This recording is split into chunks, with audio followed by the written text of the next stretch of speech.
ಕರ್ನಾಟಕದ ಇತಿಹಾಸದಲ್ಲಿ ಬಂಗಾರದ ಯುಗದ ಕಥೆಯನ್ನು ಹಾಡುವೆ ಕೇಳಿ, ನಾ ಹಾಡುವೆ ಕೇಳಿ, ಹಾಡುವೆ ಕೇಳಿ, ನಾ ಹಾಡುವೆ ಕೇಳಿ.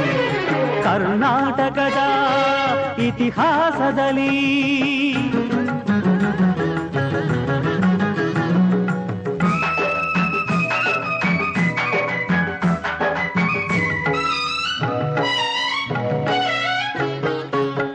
ಜ್ಞಾನದ ಜ್ಯೋತಿಯು ವಿದ್ಯಾರಣ್ಯರು ಅನುಗ್ರಹಗೈದ ಭೂಮಿಗಿದು.